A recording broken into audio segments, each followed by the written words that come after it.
ವೀಕ್ಷಕರೇ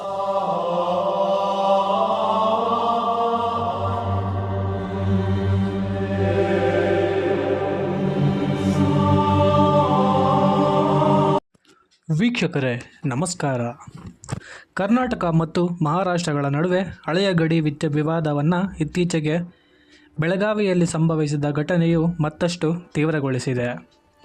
2025 ಫೆಬ್ರವರಿ 21ರಂದು ಕರ್ನಾಟಕ ರಾಜ್ಯ ರಸ್ತೆ ಸಾರಿಗೆ ನಿಗಮ KSRTC ಬಸ್ ಕಂಡಕ್ಟರ್ ಆದಂತಹ ಮಹದೇವಪ್ಪ ಹುಕ್ಕೇರಿಯವರ ವಿರುದ್ಧ ದಾಳಿ ನಡೆಯಲಾಗಿತ್ತು. ಈ ಘಟನೆ ಆರಂಭವಾದದ್ದು ಒಂದು ಮಹಿಳಾ ಪ್ರಯಾಣಿಕರಿಂದ. ಮರಾಠಿಯಲ್ಲಿ ಟಿಕೆಟ್ ಕೇಳುವ ಮೂಲಕ ಹುಕ್ಕೇರಿಯವರು ಮರಾಠಿಯನ್ನು ತಿಳಿಯದ ಕಾರಣ ಕನ್ನಡದಲ್ಲಿ ಮಾತನಾಡುವಂತೆ ಕೇಳಿದರು. ಇದರಿಂದ ಮಾತುಕತೆ ಉದ್ವಿಗ್ನಗೊಂಡು ಮಹಿಳಾ ಪ್ರಯಾಣಿಕ ಮತ್ತು ಅವಳ ಸಂಗಾತಿ ಹುಕ್ಕೇರಿಯ ಮೇಲೆ ದಾಳಿ ನಡೆಸಿದ್ದಾರೆ. ಈ ಘಟನೆಯ ಪರಿಣಾಮವಾಗಿ ಸ್ಥಳೀಯ ಅಧಿಕಾರಿಗಳು ತಕ್ಷಣ 3 ವ್ಯಕ್ತಿಗಳು ಮತ್ತು ಒಬ್ಬ ಕಿರಿಯರನ್ನು ಬಂಧಿಸಿ ತನಿಖೆಯನ್ನು ಪ್ರಾರಂಭಿಸಿದ್ದಾರೆ. ಈ ಘಟನೆಯು ಎರಡೂ ರಾಜ್ಯಗಳ ನಡುವೆ ತೀವ್ರತೆಯನ್ನು ಹೆಚ್ಚಿಸಿದೆ. ಕರ್ನಾಟಕದ ಕನ್ನಡ ಸಂಘಟನೆಗಳು ಪ್ರತೀಕಾರವಾಗಿ ಮಹಾರಾಷ್ಟ್ರದ ಬಸ್ಸನ್ನು ಅಡೆಹಿಡಿದು ಚಿತ್ರದುರ್ಗದಲ್ಲಿ ಅದರ ಡ್ರೈವರ್ ಮೇಲೆ ದಾಳಿ ನಡೆಸಿದ ಘಟನೆಗಳು ಕೂಡ ದಾಖಲಾಗಿವೆ. ಈ ಪ್ರತಿ ದಾಳಿ ಪರಿಣಾಮವಾಗಿ ಕರ್ನಾಟಕ ಮತ್ತು ಮಹಾರಾಷ್ಟ್ರದ ನಡುವೆ ಬಸ್ ಸೇವೆ ತಾತ್ಕಾಲಿಕವಾಗಿ ನಿಲ್ಲಿಸುವಂತಾಯಿತು. ಇದರಿಂದ ಎರಡೂ ರಾಜ್ಯಗಳ ಪ್ರಯಾಣಿಕರಿಗೆ ಅನಿರೀಕ್ಷಿತ ಅಡಚಣೆ ಉಂಟಾಗಿದೆ. ಈ ಪ್ರಕರಣವು ಗಡಿ ಸಂಬಂಧಗಳಲ್ಲಿನ ಅಸಹಮತ ಮತ್ತು ಸ್ಥಳೀಯ ಭಾಷಾ ಸಂವೇದನೆಗಳ ಪರಿಣಾಮವನ್ನು ಮತ್ತೊಂದು ಬಾರಿ ಎತ್ತಿ ತೋರಿಸಿದೆ. ಮುಂದಿನ ದಿನಗಳಲ್ಲಿ ಸಂಬಂಧಿಸಿದ ಅಧಿಕಾರಿಗಳು ಈ ಘಟನೆ ಕುರಿತು ಸವಿವರವಾದ ತನಿಖೆಯನ್ನು ನಡೆಸಲಿದ್ದಾರೆ. ಗಡಿ ಸೌಹಾರ್ದತೆಯನ್ನು ಪುನರುಸ್ಥಾಪಿಸುವ ಪ್ರಯತ್ನ ಮಾಡಲಾಗುತ್ತಿದೆ.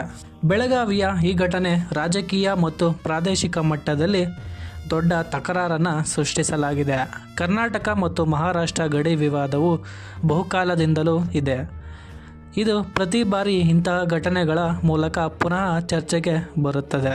ಈ ಘಟನೆಯ ನಂತರ ಎರಡೂ ರಾಜ್ಯಗಳ ರಾಜಕೀಯ ನಾಯಕರು ಪರಸ್ಪರ ಆರೋಪ ಪ್ರತ್ಯಾರೋಪಗಳಲ್ಲಿ ತೊಡಗಿಸಿಕೊಂಡಿದ್ದಾರೆ. ಈ ಒಂದು ಘಟನೆಯ ಬಗ್ಗೆ ಕರ್ನಾಟಕ ಸರ್ಕಾರ ಪ್ರತಿಕ್ರಿಯೆಯನ್ನು ನೀಡಲಾಗಿದೆ. ಕರ್ನಾಟಕ ಸರ್ಕಾರ ದಾಳಿಕೋರರನ್ನು ಬಂಧಿಸಿರುವುದರ ಜೊತೆಗೆ ಮಹಾರಾಷ್ಟ್ರದಿಂದ ಬರುವ ಬಸ್ಗಳ ಭದ್ರತೆಗೆ ಹೆಚ್ಚುವರಿ ಪೊಲೀಸ್ ಘೋಷಣೆಯನ್ನು ಒದಗಿಸಿದೆ. ಕನ್ನಡ ಸಂಘಟನೆಗಳು ಈ ಘಟನೆಯನ್ನು ಗಂಭೀರವಾಗಿ ತೆಗೆದುಕೊಂಡಿದ್ದು, ಗಡಿ ಭಾಗದಲ್ಲಿ ಕನ್ನಡಿಗರ ಮೇಲಾದ ಹಲ್ಲೆಗಳಿಗೆ ತಕ್ಕ ಪ್ರತಿಯಾಗಿ ನಿರ್ಧಾರ ತೆಗೆದುಕೊಳ್ಳುವುದಾಗಿ ಹೇಳಿದೆ. ಬೆಳಗಾವಿಯಲ್ಲಿ ಕನ್ನಡ ಸಂಘಟನೆಗಳ ಪ್ರತಿಭಟನೆಯು ಇನ್ನಷ್ಟು ತೀವ್ರಗೊಂಡಿದ್ದು, ಮಹಾರಾಷ್ಟ್ರದ ರಾಜಕೀಯ ನಾಯಕರ ವಿರುದ್ಧ ಘೋಷಣೆಗಳು ಕೇಳಿಬಂದಿವೆ. ಮಹಾರಾಷ್ಟ್ರ ಸರ್ಕಾರದಿಂದ ಕೂಡ ಒಂದು ಪ್ರತಿಕ್ರಿಯೆ ಬಂದಿದೆ. ಮಹಾರಾಷ್ಟ್ರ ಸರ್ಕಾರ ಮತ್ತು ಶಿವಸೇನಾ ಘಟನೆಯ ಕುರಿತು ತೀವ್ರ ವಿರೋಧ ವ್ಯಕ್ತಪಡಿಸಿದ್ದು, ಮಹಾರಾಷ್ಟ್ರದ ಮರಾಠಿ ಭಾಷಿಕರ ಮೇಲಾದ ದೌರ್ಜನ್ಯವನ್ನು ತಕ್ಷಣವೇ ತನಿಖೆ ಮಾಡಿ ನ್ಯಾಯ ಕೊಡಿಸುವಂತೆ ಒತ್ತಾಯಿಸಿದೆ. ಮಹಾರಾಷ್ಟ್ರದ ನ್ಯಾಷನಲಿಸ್ಟ್ ಕಾಂಗ್ರೆಸ್ ಮತ್ತು ಶಿವಸೇನಾ ಬೆಳಗಾವಿಯನ್ನು ಮಹಾರಾಷ್ಟ್ರದ ಭಾಗವನ್ನಾಗಿ ಮಾಡುವ ಒತ್ತಡವನ್ನು ಮತ್ತಷ್ಟು ಹೆಚ್ಚಿಸಲು ಆಗ್ರಹಿಸಿವೆ. ಬೆಳಗಾವಿಯಲ್ಲಿ ಕನ್ನಡ ಮತ್ತು ಮರಾಠಿ ಜನತೆ ನಡುವಿನ ಸಂಘರ್ಷ ಮತ್ತಷ್ಟು ಬಿಗಡಾಯಿಸಲು ಸಾಧ್ಯವಿದೆ. ವ್ಯಾಪಾರಿಗಳು ಮತ್ತು ಸಾಮಾನ್ಯ ನಾಗರಿಕರು ಈ ಸಮಸ್ಯೆಯಿಂದ ನೇರವಾಗಿ ಬಲಿಯಾಗುತ್ತಿದ್ದಾರೆ, ಏಕೆಂದರೆ ಗಡಿ ಪ್ರದೇಶದಲ್ಲಿ ವಾಣಿಜ್ಯಕ್ಕೆ ಅಡಚಣೆ ಕೂಡ ಉಂಟಾಗಿದೆ. ಸಾಮಾಜಿಕ ಮಾಧ್ಯಮದಲ್ಲಿ ಈ ವಿಚಾರ ದೊಡ್ಡ ಚರ್ಚೆಯ ವಿಷಯವಾಗಿದ್ದು, ಎರಡೂ ರಾಜ್ಯಗಳ ಜನರು ಪರ ವಿರೋಧದ ಅಭಿಪ್ರಾಯಗಳನ್ನು ವ್ಯಕ್ತಪಡಿಸಿದ್ದಾರೆ. ನಂತರ ಬಸ್ ಸೇವೆಗಳನ್ನು ಪುನರಾರಂಭಿಸಲು ಮತ್ತು ಗಡಿ ಭಾಗದಲ್ಲಿ ಶಾಂತಿ ಕಾಪಾಡಲು ಎರಡೂ ರಾಜ್ಯಗಳ ಪೊಲೀಸರು ಸೇರಿ ಕಾರ್ಯಾಚರಣೆಯನ್ನು ನಡೆಸುತ್ತಿದ್ದಾರೆ.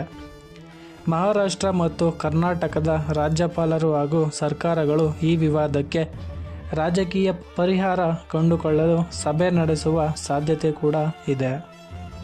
ಕನ್ನಡಿಗರು ಮತ್ತು ಮರಾಠಿ ಜನತೆ ನಡುವಿನ ಶಾಂತಿಯು ಮತ್ತೆ ಸ್ಥಾಪನೆಗೊಳ್ಳಲು ಸರ್ಕಾರವು ಈ ಒಂದು ಕ್ರಮ ಕೈಗೊಳ್ಳಬೇಕು. ಈ ಒಂದು ವಿಡಿಯೋ ನಿಮಗೆ ಇಷ್ಟ ಆದರೆ ಲೈಕ್ ಮಾಡಿ, ಶೇರ್ ಮಾಡಿ ಹಾಗೂ ಸಬ್ಸ್ಕ್ರೈಬ್ ಮಾಡಿ. ಹಾಗೆ ಬೆಲ್ ಐಕನನ್ನು ಕ್ಲಿಕ್ ಮಾಡಿಕೊಳ್ಳಿ. ಧನ್ಯವಾದಗಳು. ಜೈ ಹಿಂದ್, ಜೈ ಭಾರತ್.